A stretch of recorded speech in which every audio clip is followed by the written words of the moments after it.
Atlántico.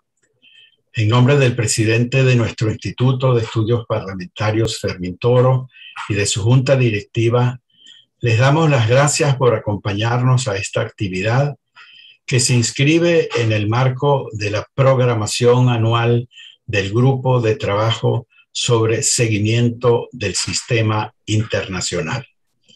Para esta oportunidad abordaremos un tema de especial importancia e interés, como es el de las relaciones transatlánticas Unión Europea-Estados Unidos y sus efectos en América Latina. En esta ocasión contaremos con la participación de 4 reconocidos especialistas en esta materia: Susan Gratius, Carlos Malamud, Luis Javier Grisanti y José Ignacio Salafranca, quien hará los comentarios finales. Para el Instituto de Estudios Parlamentarios es un honor tenerlos a ustedes en este coloquio que aspiramos contribuya a enriquecer el debate sobre esta importante materia. Sean todos bienvenidos. Adelante, Sadio.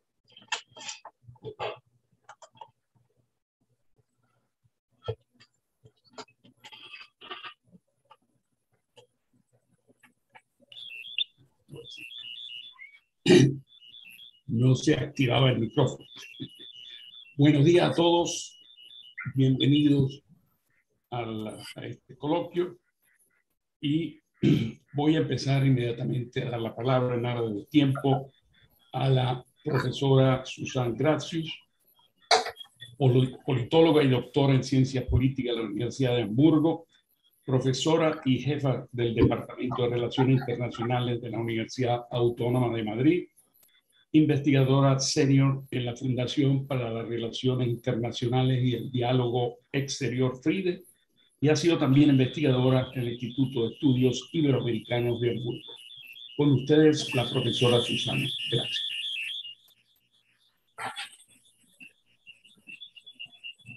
Gracias. ¿Se me escucha? ¿Sí? Hay que desactivar aquí algo, no sé. Bueno, muy buenos días o buenas tardes a los que nos escuchan desde Europa. En primer lugar, muchísimas gracias por la invitación, por la introducción. Decirles que FRIDE lamentablemente ya no existe más, desapareció, pero estoy en una nueva fundación, o en una vieja fundación que se llama CIDOB en Barcelona.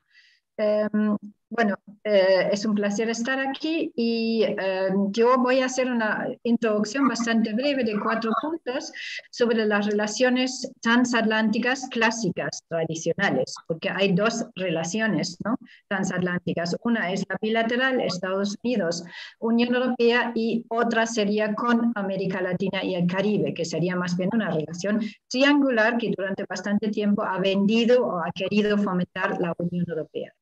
Bueno, primero yo creo que las noticias son buenas en general. La relación transatlántica clásica, Estados Unidos-Unión Europea, funciona otra vez, se ha reactivado, o se ha hecho un reset, como dicen algunos analistas, y estamos como del lema America First a un America is Back. Es back en el sentido, están de nuevo en el multilateralismo y en Naciones Unidas sobre todo, y también con sus viejos aliados, entre ellos los países europeos, la Unión Europea.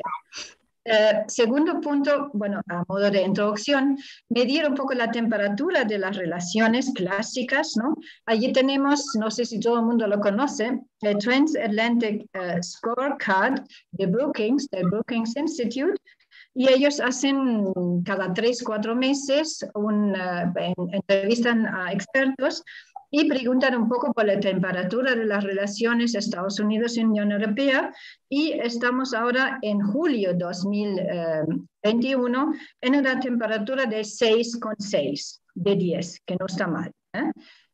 Recordar cómo estuvimos en la época de Donald Trump. Allí las relaciones alcanzaron un grado, según los expertos, de 3,6. Así que las relaciones han mejorado sustancialmente. Eso es lo primero que hay que decir. Un poco menos con Francia, conocemos el problema que hay, quizá Carlos Malamud va a hacer referencia a esto también. Con Alemania las relaciones, como ha mencionado José Ignacio Salafranca, antes Angela Merkel, las relaciones son mucho mejores que antes. Déjenme hacer 4 puntos breves y al final menciono algo de América Latina. Primero, el pilar económico y político de esta relación transatlántica que realmente es estratégica, ¿no? La Unión Europea tiene un solo socio estratégico, diría, que es Estados Unidos. Los demás, Brasil, México, Canadá, que también son estratégicos, no son realmente estratégicos en la primera línea, ¿no? Yo creo que ahí hay una diferencia importante. ¿Por qué? Porque económicamente, ¿no? Representan Estados Unidos y la Unión Europea un 42% del PIB mundial casi, ¿no? Hace unos 2 años, y lo mismo en comercio internacional. También hay que decir que en el pilar económico estamos como reactivando las relaciones. Hay que pensar también en este gran fracaso que fue este proyecto de llegar a un acuerdo de libre comercio, ¿no? Entre la Unión Europea y Estados Unidos, el TTIP, ¿no? En inglés. Este proyecto no se ha reanudado, está allí, queda paralizado, pero y también tenemos el problema de los aranceles sobre aluminio, acero, que había aprobado el gobierno de Trump y que todavía es una incordia en las relaciones, todavía no están del todo desmantelados. ¿Cómo afecta a América Latina esta relación económica Estados Unidos-Unión Europea? Yo creo que, bueno, en la época de Trump había también esta especie de solidaridad con los europeos contra estas nuevas barreras arancelarias por parte de Estados Unidos, ¿no? Y en cuanto al pilar político, yo creo que hemos vuelto a lo que es nuestro compromiso con el orden liberal internacional, muy claramente, Naciones Unidas, sobre todo cambio climático, estos temas que desaparecieron un poco de la agenda o que fueron negativos en la agenda transatlántica, están de nuevo allí. Participamos, por lo menos hay mucho diálogo, ¿no? Hay mucho diálogo que antes no había tanto, había mucho más tensiones. Y estamos reencontrándonos en foros como el G7, el G20, la OCDE, las Naciones Unidas, y ha habido una cumbre transatlántica, ¿no? Después de muchos años, en junio 2021, de este año, que muy poco comentado por la prensa a propósito, ¿no? Esto es curioso también, ¿no? Nos dice algo sobre la relevancia que tiene Estados Unidos y Unión Europea quizá en el mundo, que es cada vez menor, ¿no? Y en cuanto al, también hay un nuevo consenso, eso es importante también de cara a la pandemia, este nuevo compromiso, sobre todo de Estados Unidos, de dar vacunas, de participar en esta iniciativa COVAX y otra vez estar comprometido con la agenda de Naciones Unidas, ¿no? Hay un diálogo de alto nivel que se está pensando en establecer sobre Rusia. Y en ese sentido, ¿no? Creo que nos hemos reencontrado en muchos aspectos, pero siguen algunas tensiones, ¿no? Voy a llegar al segundo punto, cambios y continuidades transatlánticas. Esto Obama-Biden muy brevemente. Primero, quizá, ha habido una especie de viejo matrimonio hasta los tiempos de Obama, diría, ¿no? Donde ha habido también algunas tensiones en cuanto a la OTAN, por ejemplo, el compromiso que se le pida a la Unión Europea, sobre todo a Alemania, en términos presupuestarios. Eso es un larguísimo conflicto, ¿no? En el ámbito de seguridad. Y luego tenemos actualmente el debate sobre la autonomía estratégica de la Unión Europea, ¿no? Que también puede significar una desconexión mayor de la OTAN, ¿no? Pero hemos tenido sobre todo una relación muy fluida entre también Alemania y Estados Unidos en la época de Obama. Y en América Latina podríamos decir que el gran símbolo de esta armonía relativa o buena relación transatlántica fue un poco lo que hicimos de cara a Cuba, ¿no? Que Cuba siempre fue uno de estos símbolos en la relación relacionada con América Latina, donde la Unión Europea representaba el compromiso constructivo y Estados Unidos las sanciones y la coerción. Eso cambió en la época de Obama y en muchos sentidos también, ¿no? Ha habido una gran armonía en las relaciones que se expresa un poco en el caso de América Latina, en Cuba y también en Venezuela, ¿no? Voy a hablar de esto quizá un poco al final. Actualmente, bueno, ha habido también conflictos, Guantánamo, etcétera, pero los conflictos han sido menores. El divorcio, realmente un divorcio, que creo que fue el primer divorcio que hemos visto desde la creación de la Unión Europea, sí, ha sido durante la época de Donald Trump, ¿no? Vimos como en muchos foros también que, bueno, los intereses eran muy divergentes por primera vez en muchísimas décadas, ¿no? No ha habido un consenso en cuanto al cambio climático, tampoco en la Organización Mundial de Salud, tampoco en muchísimos foros ha habido un gran desencuentro y, como mencionaba antes, sobre todo en el pilar económico, ¿no? Donde había más conflictos que armonía, ¿no? Quizá en la seguridad, la OTAN no ha habido tanta conflictividad, pero en general ha sido y ha representado la época de Trump realmente un divorcio, ¿no? Donde sí que ha habido más armonía también en la época de Donald Trump fue en relación a Venezuela, ¿no? Donde la Unión Europea hasta hoy día aplica la misma política, una política muy similar a Estados Unidos, a diferencia de lo que pasa con Cuba, ¿no? Que también aplican sanciones, aunque son selectivas, ¿no? También han reconocido a Juan Guaidó en este gran conflicto, ¿no? De hace mucho ya, ¿no? Más de 2 años, cuando el opositor se autoproclamó presidente o fue proclamado presidente. Voy a discutir esto, voy a entrar en ese debate. Y allí la Unión Europea y Estados Unidos se posicionaron en la misma, bueno, con una política muy similar, ¿no?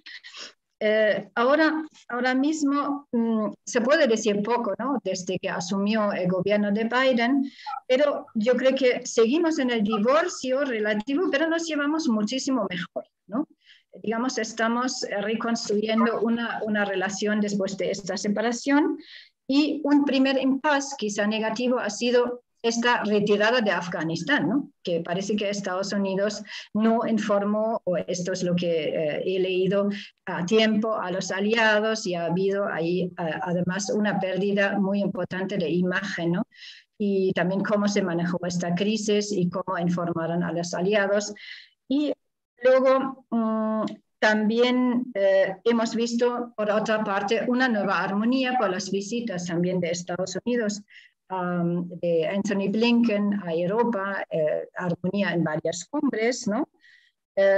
También hay que tener en cuenta que la Unión Europea, después tenemos un gobierno relativamente débil en Estados Unidos, muy cuestionado, ¿no? Joseph Biden, dentro de las filas, no solamente por los republicanos, sino en sus propias filas.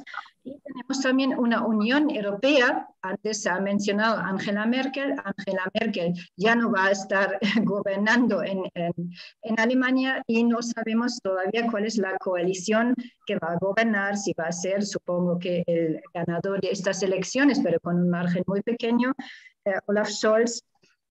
No sabemos cuál es esta coalición. Y en Francia también va a haber elecciones. En ese sentido, tenemos como dos partes relativamente débiles o no en una situación de fortaleza en este momento, ¿no? En la defensa quizá, bueno, allí vemos también una especie de divorcio, no sé, pero un conflicto por la autonomía estratégica por un lado y OTAN por el otro. Me van a decir que no es así, me van a decir que esto es perfecta armonía, pero yo creo que allí sí que hay una tensión, porque yo creo que Estados Unidos, bueno, se está retirando de Alemania, ya tenemos una constelación del mundo muy diferente, y yo creo que allí surgen tensiones también en el ámbito de la seguridad. También decir que yo creo que en el ámbito económico es importante quizás reactivar este proyecto también del TTIP, o llamémoslo de otra forma, para también señalizar que Estados Unidos y la Unión Europea siguen pensando y creyendo en este mundo, bueno, liberal, con fronteras abiertas, eso sería otro desafío de la política de inmigración, y con un comercio abierto, ¿no? También reactivar al mismo tiempo la agenda Doha de la OMC, que se han olvidado también, ¿no? Ha habido esta cumbre que mencioné antes en las relaciones y hay, por ejemplo, eso quizás es importante, hay un nuevo Consejo de Tecnología y Comercio, hay algunos intentos de reconstruir esta relación, sobre todo en su pilar más importante, que es el económico, ¿no? Y luego tenemos también, bueno, un cierto conflicto, si pensamos en el AUKUS, perdón, en este acuerdo, ¿no?, de seguridad entre Australia, Canadá, Estados Unidos, y que esto ha conllevado un conflicto con Francia por los submarinos y la cancelación de este contrato con Australia, ¿no? Así que tenemos quizá también una cierta tensión entre el Reino Unido, que se acerca más a Estados Unidos, y Francia, que va a ser quizá en un futuro, no lo sé, el líder de la Unión Europea, único país en el Consejo de Seguridad. Voy terminando, ¿eh? El cuarto punto que tengo es el Triángulo Atlántico con América Latina. Yo creo que allí, respecto a América Latina y el Caribe, tenemos otras prioridades. La prioridad de Estados Unidos en América Latina es ¿Venezuela? No. Yo creo que México. Estratégicamente va a seguir siendo México, Venezuela por otros motivos, Colombia quizá, y para la Unión Europea yo creo que sigue siendo Brasil, por este gran acuerdo que nunca realmente se traduce en realidad entre Unión Europea y Mercosur.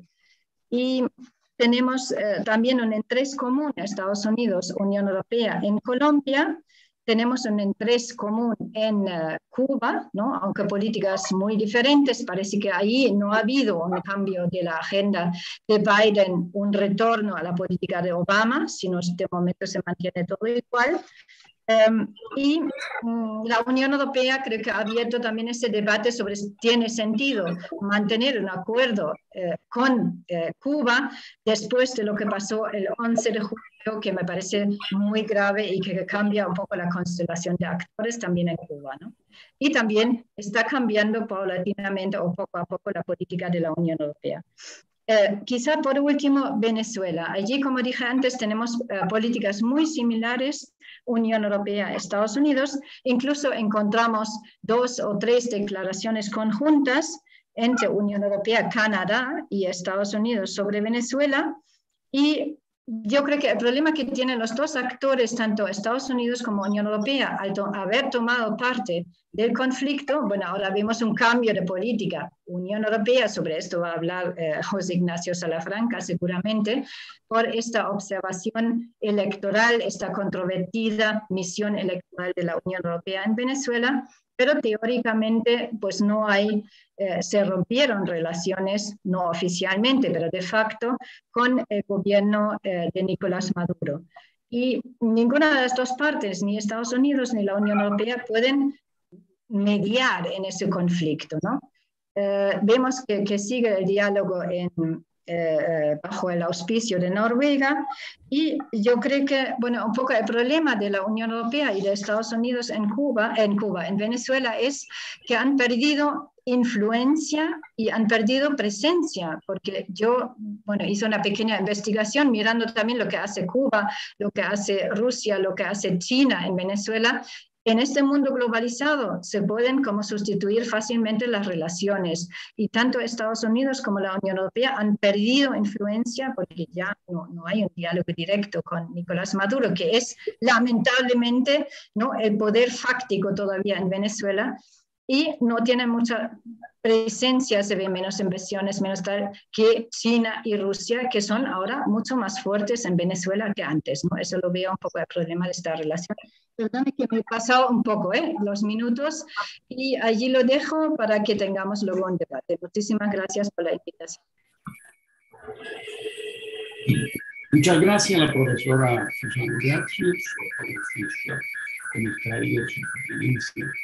Y en ahora siempre del tiempo voy a introducir al profesor Carlos Malamud, que es el próximo ponente, investigador principal del Real Instituto Elcano, catedrático de Historia de América en la Universidad Nacional de Educación a Distancia, doctora en Historia de América de la Universidad Complutense de Madrid, y es también miembro de la Academia Nacional de Historia de Argentina.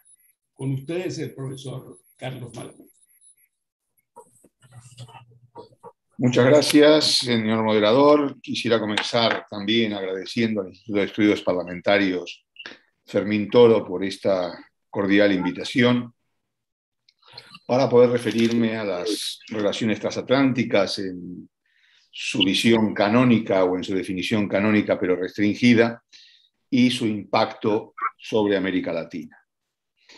Decía que la relación entre Estados Unidos y la Unión Europea se conoce como la relación transatlántica, básicamente o a partir de, entre otras cuestiones, de la fundación de la Organización del Tratado del Atlántico Norte, que fue un poco la piedra fundamental de esta relación, surgida después de la Segunda Guerra Mundial, pero en sentido amplio, como señalaba Susanne Gratius, pues esta relación debería incluir también a América Latina, aunque si ampliamos la definición, no solo a América Latina, sino también al continente africano, o al menos a la parte oriental del continente, perdón, a la parte occidental del continente africano. Y como señalaba, esta relación comienza después de la Segunda Guerra Mundial y se asienta sobre todo durante la Guerra Fría, cuando Europa se convierte no solo en la principal frontera con el bloque soviético, sino también en el socio privilegiado y en el gran aliado de Estados Unidos. Aunque evidentemente esta relación, y esto tiene que ver con algunos sucesos posteriores, se hizo sin renunciar a esa especie de relación, valga la redundancia, de familia con el Reino Unido, ¿no? Y aquí, evidentemente, lo anglosajón tuvo una dimensión que no hay que perder de vista. En su día se constituyó aquello que se conoce como los 5 ojos, es decir, el funcionamiento coordinado de los servicios de inteligencia, no solamente de Estados Unidos y Reino Unido, sino también de Canadá, Australia y Nueva Zelanda. Y ahora también, como recordaba Susanne, tenemos al AUKUS, esa unión entre Australia, Reino Unido y Estados Unidos. Pero en esta relación transatlántica, aparentemente idílica durante mucho tiempo, de repente emerge un nuevo actor global, ya lo era, pero con un nivel de incidencia y de importancia relativa, que es China. China comienza a convertir desde el comienzo del siglo XXI en un gran actor y relevante actor internacional, y esto empieza a tener una importancia vital ya durante la presidencia de Barack Obama. Barack Obama lanza su estrategia hablando de la necesidad de pivotar hacia el Pacífico, y esto implica que el Atlántico empieza a perder un cierto protagonismo importante. Y si el Atlántico empieza a perder un protagonismo importante, esto implica también que la OTAN y sobre todo la Unión Europea empiezan a perder protagonismo. Es decir, esa pérdida de relevancia de la Unión Europea frente a Estados Unidos no empieza con Trump. Trump la acelera, Trump la brutaliza de alguna manera, pero esto es algo que tiene un precedente importante ya en la época de Obama. Es decir, que hay que estar muy atentos, y como lo están todos los actores internacionales, con este papel creciente y cada vez más beligerante de China en la escena internacional. Evidentemente que Trump deteriora totalmente la alianza con la Unión Europea e inclusive se llega a una devaluación del papel de la OTAN a nivel internacional. ¿Qué cambia con la llegada de Biden? Pues yo creo que aquí hay que tener presente que Biden supone un cambio de algunas cosas, pero la tendencia en el largo plazo se mantiene y se va a mantener con Biden o con cualquier futura otra administración, sea demócrata o sea republicana. Es decir, el principal foco de atención de aquí en más de las nuevas administraciones de Estados Unidos va a girar en torno a la relación con Pekín. Y mientras esto ocurre en Estados Unidos, la Unión Europea, por su parte, está inmersa en su propia crisis existencial. Ahí está el tema del Brexit, ahí está ahora el conflicto con Polonia y la necesidad de revalorar a partir o después de la crisis del euro, que comenzó en 2008, pues cuál es no solamente la razón de ser de la Unión, sino también cuáles son los equilibrios internos que van a permitir el futuro funcionamiento de la Unión. Y en esto, evidentemente, se produjo un cierto abandono por parte de la Unión de América Latina. Ahí tenemos que finalmente, y después de un proceso muy, muy largo de negociaciones, se firmó, al menos en su versión preliminar, el tratado entre la Unión Europea y Mercosur, un tratado cuyo proceso de ratificación no ha comenzado, pero lo que hay que señalar es que no ha comenzado ni aquí ni allí, es decir, no solamente la Unión Europea no ha comenzado ese proceso de ratificación del tratado, sino también tampoco ha comenzado en los países del Mercosur, que también tienen sus propios conflictos internos, como se está viendo en las últimas negociaciones por la rebaja de aranceles, especialmente entre Brasil y Argentina, los dos grandes colosos del bloque. Ahora, cuando hablamos de las repercusiones sobre América Latina, de la política o de la relación entre Estados Unidos y América Latina, aquí hay que llamar también una vez más la atención sobre la gran dificultad para generalizar sobre América Latina, especialmente ante la gran fragmentación existente en la región.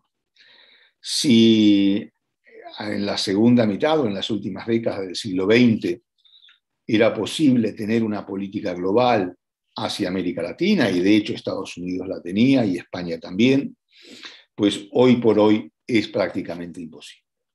La fragmentación y la heterogeneidad en los gobiernos de la región hace que esto no sea posible más.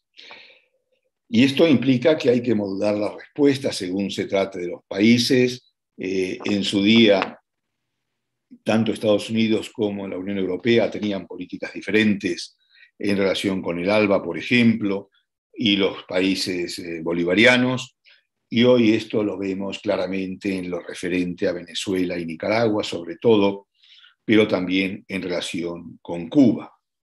Y aquí, bien lo señalaba Susanne, sobre la importancia de México, y esto lo hemos visto recientemente en los intentos de México de reflotar la CELAC, la Comunidad de Estados Latinoamericanos y Caribeños, hay que decir que con un éxito bastante limitado, como mostró la última cumbre. Y esta cumbre se realizó, por un lado, con la indiferencia o ante la indiferencia de Estados Unidos, pese a que uno de los puntos en discusión podía ser la amenaza para que la CELAC reemplace a la OEA, cosa que por supuesto no se concretó, y frente a una respuesta más matizada de la Unión Europea. ¿Por qué? Porque la Unión Europea todavía cree que la CELAC puede ser su interlocutor adecuado y eficiente o en su intento de mantener abierto el diálogo interregional entre la Unión Europea por un lado y América Latina y el Caribe por el otro. Evidentemente que tenemos el tema del frente comercial y ahí las negociaciones entre Estados Unidos y la Unión Europea en torno al TTIP, como también recordaba Susanne, fueron un golpe muy duro porque sus repercusiones positivas incluso hubieran afectado de una manera importante al comercio latinoamericano, aunque aquí también hay que tener presente las grandes diferencias entre los gobiernos más aperturistas en un lado frente a los más proteccionistas frente al otro. Y decíamos que de alguna manera esta relación entre Estados Unidos y la Unión Europea y sus repercusiones sobre América Latina están muy condicionadas en este momento por el enfrentamiento entre Estados Unidos y China, un enfrentamiento que se da a nivel global, pero que también tiene o va a tener graves repercusiones en América Latina. Y estas repercusiones tienen que ver con el hecho de que los dos actores principales, Estados Unidos y China, van a exigir a sus socios, aliados o amigos o lo que sea en la región un compromiso de fidelidad. Dicho coloquialmente, van a tener que explicar cada uno de ellos a quién quieres más, a papá o a mamá. La respuesta frente a esta pregunta en la Unión Europea se intentó saldar de alguna forma con esa fórmula de la autonomía estratégica o soberanía estratégica, como algunos pretenden definir. La cuestión es si este concepto de autonomía estratégica se puede replicar en América Latina, y aquí claramente la respuesta es no. Y la respuesta es tan categórica porque el proceso de integración latinoamericana, como señalaba antes, atraviesa una crisis profunda, no diría que terminal, pero sí una crisis profunda. Por lo tanto, cada gobierno en los años próximos va a necesitar tomar partido en relación con esto en un contexto de presiones crecientes sobre cada uno de ellos. Y por si todo esto era poco, llega la pandemia del COVID-19 en marzo de 2020, y aquí hay una serie de retos y desafíos que va a tener que afrontar la región, donde la confluencia precisamente entre Estados Unidos y la Unión Europea puede ser realmente beneficiosa. Aquí tenemos por un lado el tema de la reconstrucción post-pandemia, el tema de las vacunas, y hemos visto cómo en su día la diplomacia, primero de la mascarilla y después de las vacunas, intentó jugar un papel, intentó tener un papel, y también el rol jugado por la iniciativa COVAX. Y en ese sentido, lo que vamos a ver es una oposición entre las iniciativas lanzadas por la alianza entre Estados Unidos y la Unión Europea, por un lado, frente a la ruta de la seda o la iniciativa de la franja y de la ruta. ¿Cuáles van a ser los temas decisivos en torno a esto? Por un lado, el Pacto Verde y todo lo relativo al cambio de la matriz energética, junto con el desarrollo de proyectos en torno al hidrógeno verde como fuente energética importante, y en el otro lado todo lo asociado con la revolución digital. Ya vimos en el pasado cómo el tema de la aplicación de la tecnología de 5G fue fundamental a la hora de que, por ejemplo, la administración de Donald Trump, que era muy prescindente respecto a su implicación en cuestiones internacionales, y esto se vio tanto en Europa como en América Latina, como en otras zonas del mundo, pues hizo que la administración Trump despertara en relación con lo que implicaba el expansionismo chino en el resto del mundo. Y aquí otra cuestión importante es cómo va a evolucionar la inversión china en América Latina, sobre todo en relación con la propia evolución de la economía del gran país asiático. Este es un punto que nos va a llevar a estar sumamente alertas en el futuro. Y hay un último tema, y es que de alguna forma el cambio de administración en Estados Unidos, la llegada de Joe Biden, supuso también un cambio de valores en la forma en que se proyecta la política exterior de Estados Unidos al resto del mundo y en especial también hacia América Latina. Es decir, durante la administración Trump, la administración, como señalé, era mucho más prescindente. Esto se vio, por ejemplo, en la relación entre Estados Unidos y El Salvador, en la medida en que El Salvador garantizaba o intentaba garantizar junto con México la no llegada de emigrantes centroamericanos a Estados Unidos, pues tanto López Obrador como Nayib Bukele podían desarrollar internamente aquellas políticas que les diera la gana, dicho de una manera barrio bajera, si se me permite la expresión. Pero la llegada de Biden supuso un cambio y esto, por ejemplo, es muy visto en la relación mucho más complicada entre Bukele y Biden, hasta el punto que cuando ya con Biden en el gobierno, Bukele viaja a Washington, no es recibido por las más altas instancias de la administración. Y lo mismo se puede ver en la relación de López Obrador con Biden, mientras que con Trump López Obrador tenía un diálogo fluido y era relativamente sencillo.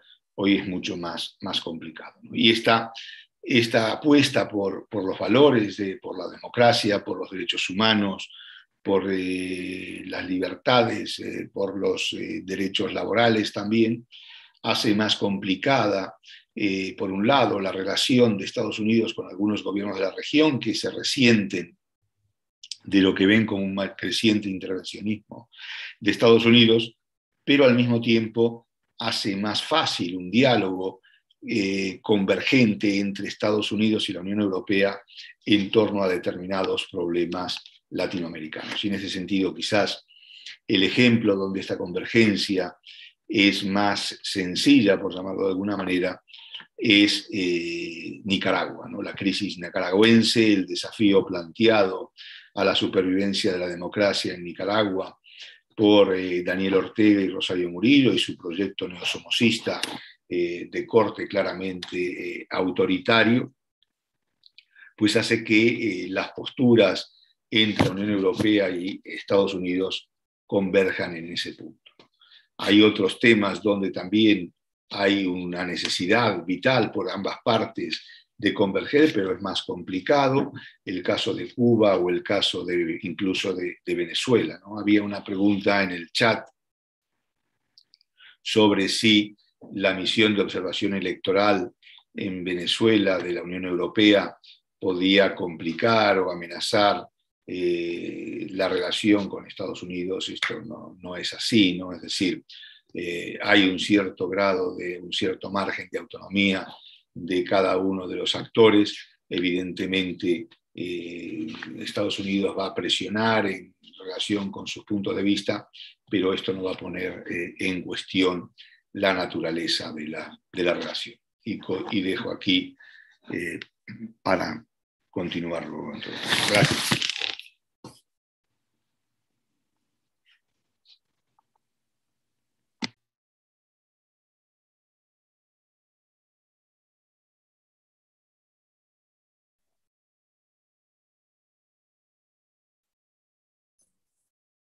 No sé por qué alguna vez le doy al mute y no se va. Muchas gracias, profesor Carlos Maragall, por su muy amplia, ¿cierto?, e interesante visión del tema general que tenemos en debate.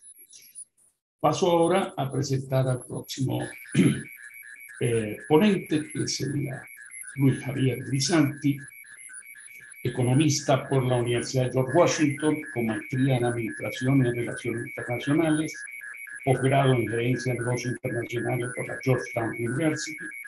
Es profesor de posgrado en varias universidades venezolanas, la Central, la Simón Bolívar y la IESA, presidente ejecutivo fundador de la Asociación Venezolana de Hidrocarburos, fue gerente de planificación de comercio internacional de PDVSA, ministro consejero en la Embajada de Venezuela en Washington, embajador de Venezuela en la Unión Europea y Bélgica, viceministro de Finanzas y gobernador alterno en el Banco Mundial y el Fondo Monetario Internacional.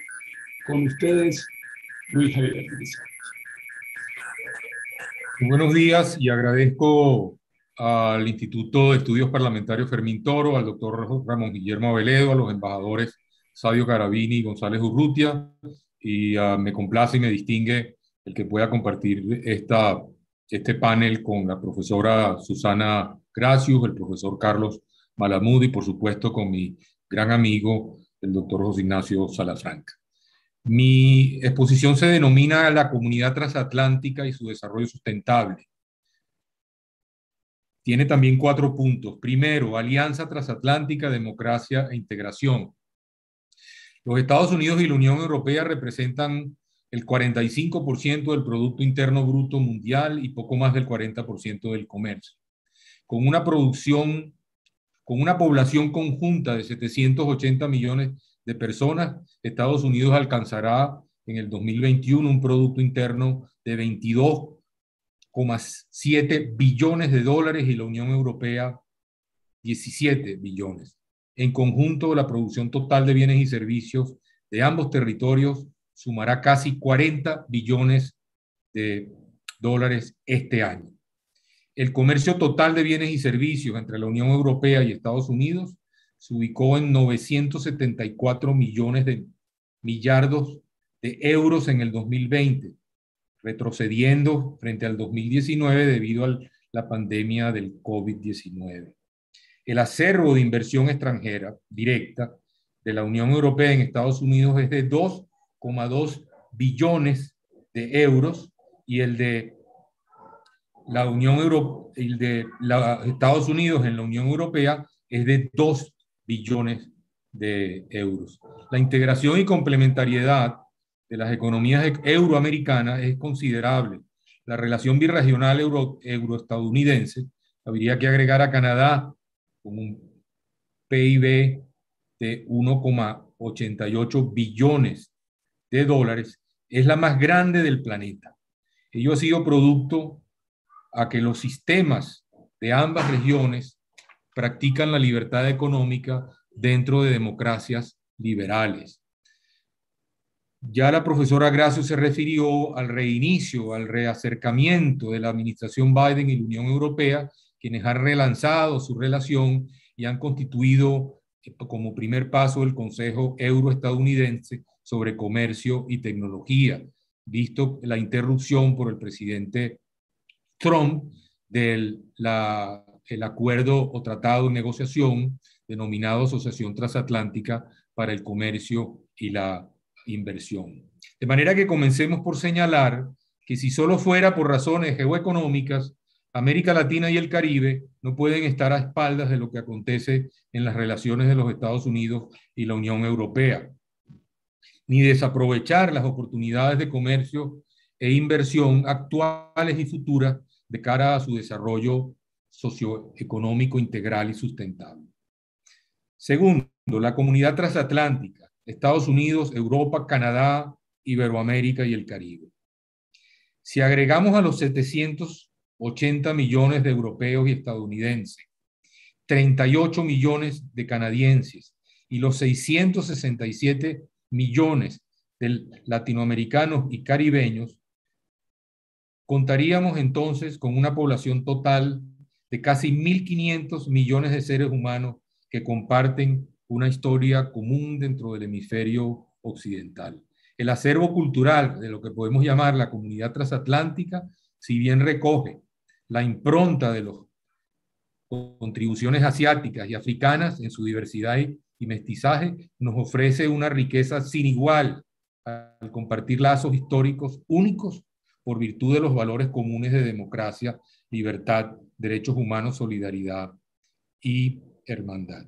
De modo que si los lazos históricos birregionales nos permiten concebir una comunidad transatlántica imbricada por lazos culturales indisolubles, no perdamos de vista que los flujos de comercio e inversión intraamericanos y transatlánticos han contribuido y deberán seguir contribuyendo una fuente indispensable de intercambios económicos con miras a la generación de empleo y riqueza para las naciones latino-caribeñas a través de sus exportaciones de bienes y servicios y como receptores de inversión extranjera directa capaz de expandir la capacidad productiva ibero-caribeña y superar la pobreza. En los primeros 2 décadas del siglo XXI se han producido fenómenos sociopolíticos y económicos que han afectado la configuración de una alianza transatlántica más cohesionada, mencionado muy acertadamente por el profesor Malamud. En la geoeconomía mundial, citemos solo la crisis financiera del 2008-2009, el auge y caída de la bonanza de las materias primas, el regreso al unilateralismo y el debilitamiento del multilateralismo y el regionalismo abierto, y el avance de políticas proteccionistas, la excesiva ideologización de las relaciones económicas y la ralentización y a veces paralización de los procesos de integración en Europa y América Latina. En el plano sociopolítico, mencionemos solo la radicalización de las diferencias ideológicas y la polarización política en las sociedades norteamericana, europea y latinoamericana, y el surgimiento de ultranacionalismos identitarios. Ante las amenazas a la cohesión e integración de la comunidad transatlántica, toca redefinir una estrategia común para fortalecer la democracia y retomar la senda del crecimiento y el desarrollo sustentable de las 3 subregiones que configuran la cuenca atlántica. Tercero, Estados Unidos, Europa y la integración transatlántica. Canadá, Estados Unidos y México suscribieron el Tratado de Libre Comercio de América del Norte en 1992, el cual fue renegociado y actualizado y entró en vigencia el 1 de julio del 2020 bajo el nombre de Acuerdo Estados Unidos-México-Canadá. En los años 90, los Estados Unidos propuso la configuración de una zona de libre comercio de las Américas, ALBA, pero es sabido que esta iniciativa sucumbió por múltiples razones. No obstante, además de México, los Estados Unidos han suscrito tratados bilaterales de libre comercio con las naciones centroamericanas y con varios países de América del Sur, entre ellos Chile, Colombia, Panamá y Perú. Por su parte, bajo la iniciativa de la Cuenca del Caribe, los Estados Unidos han otorgado fondos de cooperación y acceso con 0 aranceles a las exportaciones de 17 países del Caribe. La región ibero-caribeña exportó al resto del mundo 998.000 millardos de dólares e importó 981 millardos de dólares de mercancías en 2017. Del total de sus ventas externas, la región destinó a los Estados Unidos 444 millardos de dólares, 44,5%, e importó de este país 317 millardos, 32,3%. De manera que para América Latina y el Caribe, en su conjunto, los Estados Unidos continúa siendo su principal socio, excepción solamente que registra el Mercosur. El comportamiento de las inversiones extranjeras en América Latina y el Caribe debe ser analizado primero desde una perspectiva global. Los flujos de inversión extranjera directa en la región ascendieron a solo 106 millardos de dólares en el 2020, una caída del 34,7% respecto del año anterior debido a la contracción económica inducida 19. Debemos también expresar que el grueso de la inversión extranjera directa en América Latina se concentra en solo 5 países: Argentina, Brasil, Colombia, Chile y México. Cuarto, la Asociación Estratégica Unión Europea, América Latina y el Caribe, Espacio para mejorar. Los acuerdos de cooperación económica de tercera generación de la Comunidad Económica Europea abrieron el paso a los tratados sobre diálogo político, asociación estratégica y libre comercio y cooperación y desarrollo de cuarta generación. Para el momento de la publicación por el Banco Interamericano de Desarrollo de nuestro libro Nuevo Interregionalismo Transatlántico, la Asociación Estratégica, Unión Europea, América Latina, en el 2004, con prólogo del eurodiputado español José Ignacio Salafranca, quien ha sido uno de los artífices durante más de 30 años de la nueva arquitectura birregional de relaciones entre la Unión Europea y América Latina y el Caribe, se habían firmado solo los correspondientes a México en 1998 y Chile en el 2001. Abogamos entonces por la materialización de los demás tratados, quedando por ratificar en este momento el de la Unión Europea, el Mercosur, y el cual enfrenta escollos actualmente, como lo señalaron los profesores Gracius y Malamud. Saludamos que en los últimos 3 lustros la Unión Europea ha suscrito los acuerdos de asociación de cuarta generación con Centroamérica y con varios países de América del Sur, como Colombia, Ecuador y Perú, así como con los países pertenecientes al CARIFORUM. Conclusiones hacia una estrategia común de la comunidad atlántica. La pandemia del COVID-19 provocó una contracción económica y una disminución apreciable en los flujos de comercio e inversión mundiales e interregionales, que ahora parece comenzar a revertirse a partir del crecimiento económico anticipado global del 5,9% en 2021 y 4,9% en 2002. La comunidad transatlántica, integrada por los países avanzados de Norteamérica y la Unión Europea, por virtud de sus lazos históricos y culturales y por sus valores comunes de democracia y libertad, pueden contribuir a que la ralentización del comercio y la inversión sea revertida, no solo consolidando y ampliando la nueva arquitectura institucional de acuerdos de asociación instituidos en los últimos 23 años, sino profundizando y actualizando dichos acuerdos a la luz de su desempeño. Se hace así impostergable la aprobación del Tratado de Asociación con Mercosur por parte de los países miembros de la Unión Europea. En materia de comercio, la reanudación de las negociaciones en el seno de la Organización Mundial de Comercio en la búsqueda de un nuevo tratado multilateral que permite el acceso a mercado sin trabas arancelarias de las regiones emergentes es sobre todo un imperativo de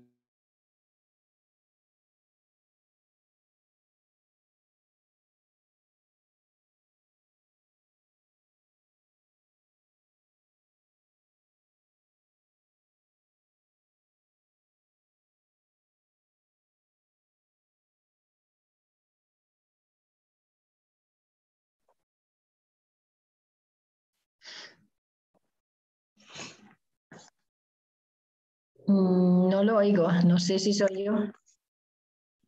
Yo tampoco. No hay sonido, algo ha pasado. Se cayó la red. Nacho. No te oímos, Nacho. Estás muteado. ¿No se oye? Yo tampoco oigo a Luis Javier. Debe haberse caído la conexión, ¿no? Probablemente con Caracas, sí. Estamos los 3. Sí, porque no estamos solo los... Y yo estoy en la UAM, que se me fue también en un momento, ¿eh? No te creas. Bueno, pues oye, la verdad es que conferenciar entre nosotros 3, que somos asiduos del circuito, es un poco endogámico. No, un poco no, bastante. Oye, no, que somos los únicos supervivientes de la cosa, joder. Yeah. Que, oye, muy buenas intervenciones, la verdad. Anet, ahora vuelve. Hola. Anette, ¿dónde estás tú? Si me permiten, creo que aquí en Caracas, bueno, se cortó la luz. La luz. Y no sé por qué, bueno, yo estoy conectada a través del celular, a lo mejor por eso sí me sigue funcionando de alguna manera, pero tampoco me lo explico, pero bueno, aquí se cortó la luz. A ver, aquí en el chat hay una noticia que pone: hubo un bajón de luz en algunas zonas de Caracas. Sí. Bueno, por lo menos hay comunicación con Caracas. Con Cuba es más difícil, ¿no? Qué mala. Sí, y en realidad no está tan mal el tema del Internet. Profesor Salafranca, creo que puede tomar la batuta mientras al embajador Edmundo y al profesor le llega la electricidad. Bueno, es que no estoy seguro de que estén los asistentes conectados. Solamente veo a Arlet, y como el profesor Malamud y la profesora Gracius conocen mis peregrinas teorías desde hace mucho tiempo, ya no les voy a aburrir una vez más. Vamos a intentar esperar a ver si se restablece la conexión. Sí. Tenemos 15 espectadores conectados. Hombre, vamos a hacer un intento con el embajador. Vamos a hacer un intento con el embajador Grisanti, que siempre tiene aportaciones muy originales que hacer, y si no, con mucho gusto, pues yo añado mis reflexiones, que desde luego lo que sí les puedo anticipar es que no van a ir mucho más allá de lo que han dicho el señor Malamud y la señora Gracius, que han sido muy interesantes y que comparto casi en su generalidad. Pero con mucho gusto estaré encantado. Vamos a ver si tenemos la suerte de recuperar al Ramón Guillermo Aveledo dice que nos oye a nosotros, pero no los que están en Caracas, pero a nosotros sí nos oye. Entonces, ¿qué hacemos?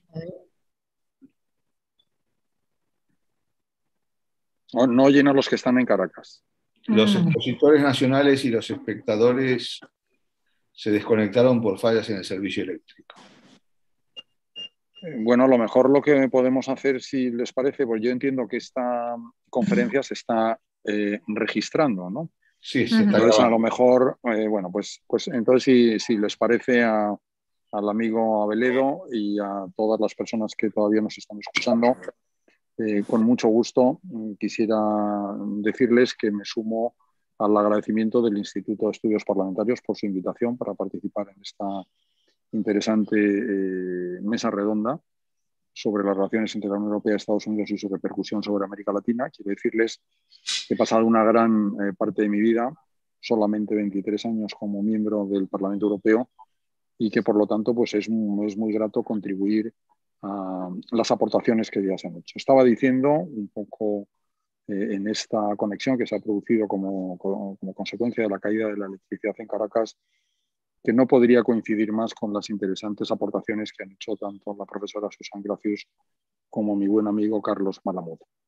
Antes de la entrada general en esta conferencia, les decía que acabo de salir solamente hace unas horas, un par de horas, del otorgamiento del premio Carlos V a la canciller federal de Alemania, Angela Merkel.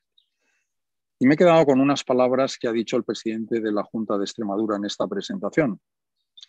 Decía que hay territorios que se definen por unas coordenadas geográficas, pero hay lugares que son espacios vitales como Europa, que es una forma de vivir, una manera de entender los derechos, de defender las libertades y de concebir las obligaciones ciudadanas. Si yo tuviese que definir esta mañana en Caracas o esta tarde en España lo que ha sido el proceso de construcción europea, no vacilaría en afirmar que la idea de Europa constituye y representa una llamada permanente a la paz, a la construcción, a la concordia y a la reconciliación. Decía un presidente de los Estados Unidos, que no era el presidente Trump, naturalmente, era el presidente Obama, que Europa es el espacio más democrático, más solidario, menos injusto y más variado que ha conocido la humanidad. Precisamente yo creo que el embajador Grisanti, en su autorizada intervención, siempre tan lúcida, siempre tan bien documentada, nos hablaba de las importantes cifras que vehiculan la relación entre la Unión Europea y los Estados Unidos. Pero más importante que las cifras, a mí me parece la coincidencia en valores y principios. la democracia pluralista y representativa, el respeto a los derechos humanos y las libertades fundamentales, el Estado de Derecho, el imperio de la ley y, desde luego, el rechazo a cualquier forma de dictadura o autoritarismo. Y es en ese contexto donde yo creo que tenemos que situar estas relaciones y ponerlas también en un contexto que a mí me gusta siempre citar para no perder la perspectiva. Son los datos económicos, es decir, el embajador Grisanti se refería hace un momento a las contribuciones de Europa y de los Estados Unidos al Producto Interior Bruto Mundial.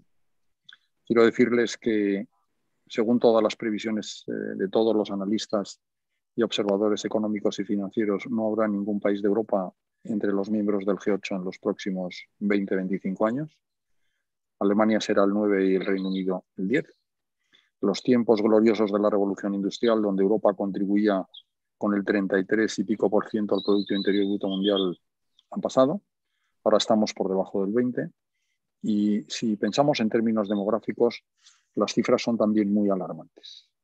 En el año 1950, tampoco hace tanto tiempo, entre los 10 países más poblados del mundo, 6 eran europeos. Hoy, entre los 20 primeros, entre los 10 primeros, solo está Alemania. Entonces, quiero decirles que Europa es el único continente, según el libro verde de la Comisión para el Crecimiento Demográfico, que pierde población en términos netos y que en 15-20 años la Unión Europea representará un 6% de la población mundial. Si pensamos en los Estados Unidos y en América Latina, lo que constituía el antiguo Occidente, pues vamos a llegar al 20% de la población mundial, lo que va a suponer, por ejemplo, África. Y en ese sentido, querría llamar su atención sobre el hecho de que estos cambios económicos y estos cambios demográficos tienen también consecuencias políticas. Hoy hay nuevos actores que están apareciendo en la escena internacional, que tienen una visión del mundo que no coincide con nuestra propia visión y que, de alguna manera, como decía Carlos Malamud, hay un desafío que está encima de la mesa y es la disputa de ese liderazgo económico y tecnológico que en estos momentos está planteando China a los Estados Unidos. Y este desafío es un desafío que ya se ha planteado con la administración anterior en los Estados Unidos. Y el otro día asistí en Madrid a una conferencia de un comisario europeo que vino a Madrid para hablar de la aplicación de los fondos de la nueva generación, quien nos decía que ya no hay ninguna duda de que China desplazará a los Estados Unidos como primer poder económico mundial. La cuestión es quién será el segundo, si será Estados Unidos, si será India. Y en ese sentido, pues yo creo que la Unión Europea tiene una oportunidad porque tiene un peso económico, comercial, financiero e industrial importante, pero no tiene los elementos necesarios para pesar en la escena internacional con arreglo a ese peso económico, financiero o militar. Carlos nos hablaba un poco del origen de la relación transatlántica y se refería al vínculo transatlántico y a la importancia que tiene la relación con la Alianza Atlántica. La verdad es que en el código genético de la Unión Europea está ese vínculo transatlántico y que hoy por hoy la Unión Europea no es capaz de asegurar ni de mantener sus condiciones para su propia defensa. Y en ese contexto, yo creo que estos cambios económicos, demográficos y políticos pues nos deberían hacer pensar y valorar esta situación con perspectiva y, desde luego, con una visión de futuro. Hoy todos los actores están buscando posicionarse ante este nuevo escenario internacional que viene muy acotado y muy marcado y muy determinado por la pandemia. Vemos como China, con su agresiva diplomacia de la Max Diplomacy, no converge en términos democráticos con la Unión Europea, pero los datos de su crecimiento económico son realmente espectaculares y, desde luego, vemos que la administración de los Estados Unidos yo creo que tampoco tiene un gran margen. Quiero contarles la anécdota personal que siempre cuento, yo creo que Carlos me la ha ido a contar muchas veces, que yo viví la elección norteamericana de Trump en la residencia del embajador de los Estados Unidos en Buenos Aires cuando yo era embajador de la Unión Europea en Buenos Aires. Y cuando vi que los 2 millones de cubanoamericanos votaban en favor de Trump, el proceso electoral quedó claramente decidido. Hoy los márgenes que hay entre los dos principales partidos del gobierno son muy estrechos y, por lo tanto, mi impresión personal es que, con matices muy positivos, como señalaba la profesora Gracios en su introducción, los márgenes para que esa rivalidad China-Estados Unidos continúe son claros y los márgenes para actuar en la política latinoamericana, teniendo en cuenta el horizonte de las midterm elections, tampoco son demasiado grandes, ni siquiera para reconsiderar de alguna manera la política cubana de los Estados Unidos. En ese contexto, la Unión Europea, ¿qué debe hacer? Bueno, la Unión Europea, como saben, tiene tres principales socios comerciales: Estados Unidos. Cuando fracasa el famoso acuerdo de comercio e inversión con los Estados Unidos, la Unión Europea se reorienta a una política de tratados comerciales preferenciales. Nuestros otros dos socios comerciales son China. Ustedes conocen el proceso de bloqueo en el que se encuentra en estos momentos el acuerdo de inversión con China, y Rusia, que es el tercer socio comercial de la Unión Europea, que es un país todavía sancionado por la invasión de Crimea. Así que para el 60-65% de nuestro comercio exterior, fuera del que representan estos países, la Unión Europea ha buscado unos acuerdos preferenciales. Tenemos un acuerdo con Japón, que es el pacto de liberalización más importante del planeta. Tenemos el famoso acuerdo CETA con Canadá. Tenemos acuerdos con Singapur y con Vietnam. Estamos negociando con Australia y Nueva Zelanda. Tenemos con Corea del Sur y otros muchos países. Para nosotros, muy importantes son, lógicamente, los acuerdos de la Unión Europea con América Latina. El embajador Grisanti, en sus generosas palabras, ha puesto de manifiesto el impulso que desde el Parlamento Europeo hemos venido dando a esa política latinoamericana de la Unión. Me ha correspondido ser ponente de todos los acuerdos y he llevado al Pleno del Parlamento Europeo todos los acuerdos que están en vigor: México, Chile, el acuerdo multipartes Perú, Colombia, América Central, y he sido ponente hasta el año 2019 del acuerdo Unión Europea-Mercosur. Mi gran frustración ha sido que este acuerdo, que fue firmado hace ya bastante más de 2 años, no firmado, sino fue concluida la negociación, sigue todavía durmiendo el sueño de los justos. Y yo creo que en este caso, Carlos decía en su intervención que las responsabilidades son compartidas. Yo creo que en este caso las responsabilidades se sitúan más en el campo de la Unión Europea, porque creo que este es un acuerdo muy beneficioso para las dos partes, que tienen economías muy complementarias. Hemos estado esperando 20 años y, desde luego, como decía Susan, sería una señal muy clara en favor de un comercio basado en reglas, basado en principios y basado en valores, y repercutiría muy beneficiosamente para las dos partes, para los ciudadanos de las dos partes y para las... Desgraciadamente, en una conferencia que tuvimos hace poco con el secretario de Estado alemán, que les estaba hablando de Angela Merkel, nos decía que no se va a producir ningún avance en este acuerdo, y he hablado hoy con algunos responsables políticos en la ceremonia de entrega del premio Angela Merkel. Nos decían que nada se va a mover hasta que se produzcan las elecciones de la primavera del año que viene en Francia. Y esto es lamentable. El otro día, escuchando en un coloquio de la Fundación Euroamérica, Felipe González nos decía que siempre hay procesos electorales en Europa y que si las ideologías hubiesen pesado lo que de alguna manera, o la sombra que están en estos momentos proyectando sobre la ratificación de este acuerdo, pues no habríamos llegado al estadio de integración en el que nos encontramos, con todas las dificultades que también se señalaban.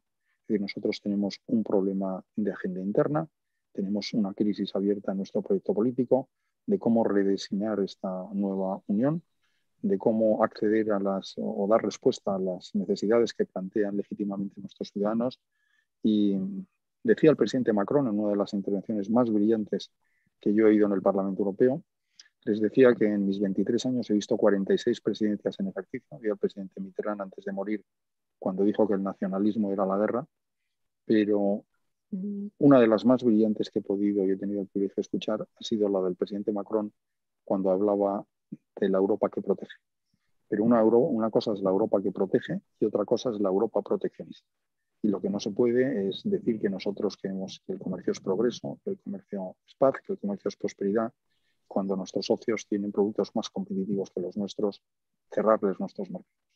Creo que el acuerdo Unión Europea-Mercosur es un acuerdo equilibrado, es un acuerdo ambicioso, y es un acuerdo que da satisfacción a las reivindicaciones de las dos partes. Las empresas europeas pagan 4.000 millones de euros en derechos arancelarios todos los años, y el Mercosur es el único bloque cuyos países no pueden exportar sus productos en condiciones preferenciales a la Unión Europea.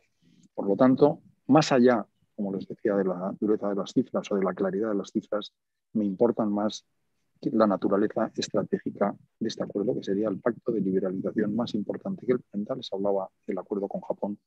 Este acuerdo sería 4 o 5 veces más importante que el acuerdo Unión Europea-Japón.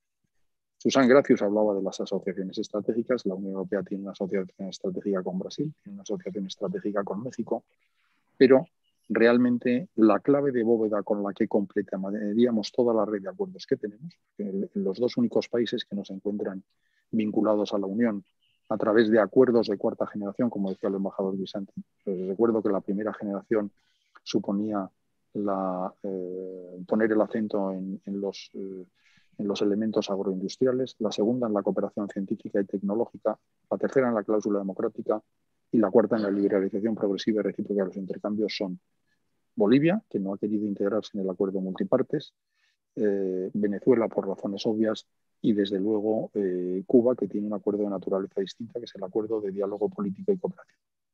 Les decía que la conclusión de este acuerdo entre la Unión Europea y el Mercosur es la clave de bóveda para, si viviéramos en un mundo ideal. El otro día con el pensador Krauss de Argentina le recordaba esas palabras de Jesús Pavón, que decía que la principal misión del intelectual es intentar hacer posible la utopía.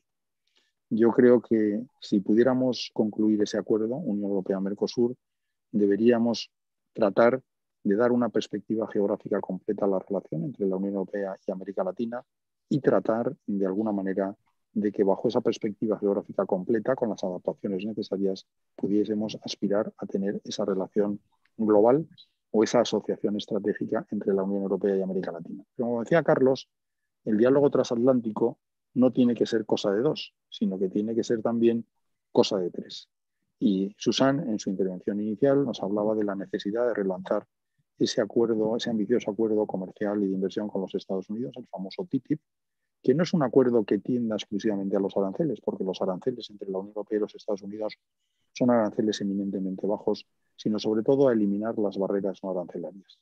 Y soñando y hablándoles de la pérdida de peso demográfico, de pérdida de peso económico y de influencia política al reducirse el viejo Occidente a un 6% por cada parte del continente, 6% Unión Europea, 6% América Latina y 6% los Estados Unidos, con las adaptaciones necesarias, pues podríamos tratar de que nuestros valores y de que nuestros principios y de que nuestros intereses pudieran pesar más en la escena internacional de lo que pesan en este momento en un mundo en el que hay otros actores que tienen muy claras la manera de actuar y de ver.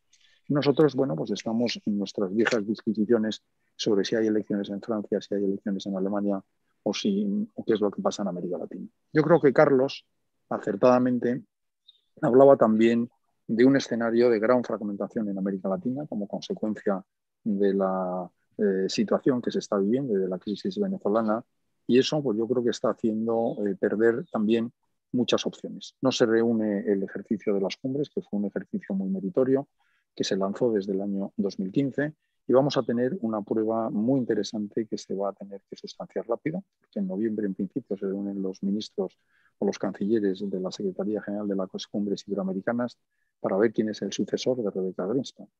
Hay varias candidaturas en juego y creo que va a ser una oportunidad muy interesante de tomar la temperatura al grado de la integración. Yo estuve en la última cumbre en Andorra y pude constatar que el discurso oficial decía que el éxito era precisamente que en las actuales circunstancias se hubiera celebrado la cumbre, cosa que no sucedió, como les decía, en el ámbito de las cumbres Unión Europea-América Latina. Por lo tanto, el escenario yo creo que está claro. Es decir, la Unión Europea está en estos momentos pues, concentrada en sus proyectos globales de consolidación. Yo creo que dentro de las dificultades y de la lentitud de nuestros procesos de toma de decisiones hemos reaccionado de forma más rápida, más solidaria y más eficaz ante la crisis del COVID. Es evidente que aquellos países que han tenido un colchón fiscal del que han podido tirar han salido pues, más airosos, y es evidente que América Latina pues, ha pagado duramente precisamente todas las debilidades estructurales que se han acentuado como consecuencia de las insuficiencias que todavía tenemos. Así que yo quiero decirles que comparto todas las reflexiones, que siento muchísimo no haber podido escuchar de forma completa la intervención del embajador Luis Javier Guisanti, que siempre aporta ideas originales, siempre hace un análisis muy brillante de la situación y fue uno de los grandes artífices de impulsar la relación entre la comunidad andina y la Unión Europea. Lo digo porque yo estuve en la cumbre Unión Europea-América Latina en Viena en el año 2005, cuando el presidente Chávez, en vísperas de que se produjera una decisión al respecto, decidió abandonar la comunidad andina e integrar el Mercosur con todas las vicisitudes que después hemos visto. Quisiera concluir, para no pasarme del tiempo, decirles que también hoy, en el acto de entrega del premio Carlos V a la Canciller Federal de Alemania, se ha recordado una reflexión de un filósofo y académico de esta Academia Europea y Iberoamericana de Juste, Todorov, que nos advirtió sobre la identidad europea en el sentido de que el pasado por sí solo no decide una identidad, ya sea colectiva o individual, sino que lo que cuenta es la voluntad de actuar en el presente y en el futuro. Y por eso yo creo que la Unión Europea tiene aquí, si sale de su letargo y da un paso en la buena dirección, tiene muchas posibilidades de dinamitar este proceso. Ya les digo que es muy difícil hacer realidad la utopía, pero sí creo que la visión está clara, que la Unión Europea tiene que cerrar este acuerdo con el Mercosur y creo que las circunstancias no son fáciles y que una vez que este acuerdo haya sido cerrado, se debe aproximar una relación global y desde luego si siguiéramos las indicaciones que nos ha hecho la profesora Gracios en su interesante introducción y la Unión Europea pudiese concluir el acuerdo de comercio e inversión con los Estados Unidos en el tiempo que queda del mandato del nuevo presidente de la nueva Comisión Europea, habríamos avanzado para constituir ese triángulo transatlántico y para que los valores que fundamentan la relación entre los dos continentes pues puedan prevalecer en un mundo difícil donde hay otros actores que tienen una forma distinta, muy distinta a cómo resolver los problemas y a cómo afrontar la realidad difícil que nos toca vivir en estos tiempos post-pandemia.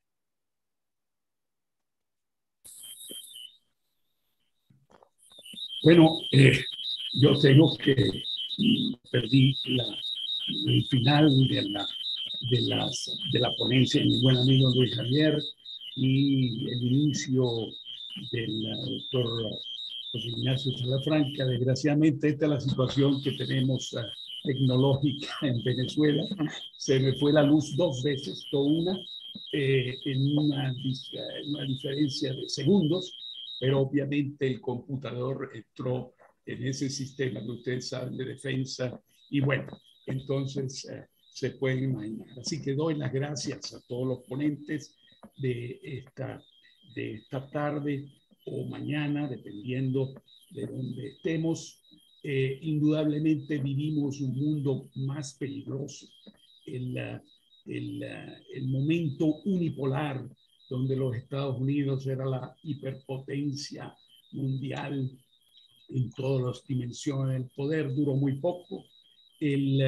Entramos en un mundo multipolar, según Farid Zakaria, se habla ya de un camino hacia un mundo, en un sistema bipolar, con todo lo que eso implica.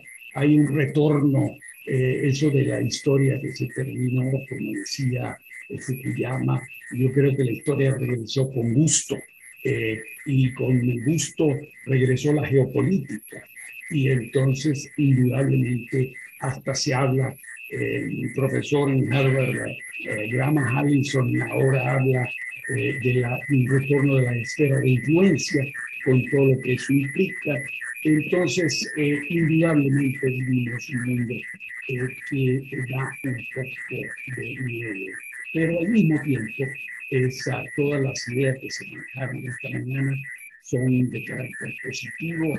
Hay el orden liberal internacional, creo que se ha fortalecido relativamente con la llegada de Biden, el nuevo reencuentro entre la Unión Europea, que a su vez yo creo que se habla de autonomía estratégica, debe preocuparse de aumentar el gasto en defensa y por lo tanto y mantener obviamente su coordinación con la OTAN. En cuanto a la América Latina, mi preocupación es que en este mundo peligroso no seamos solamente objetivos pasivos del sistema de las relaciones internacionales, sino podamos contribuir activamente, particularmente en ese espacio triangular. Yo con estos comentarios le doy de nuevo gracias a todos los que nos han escuchado.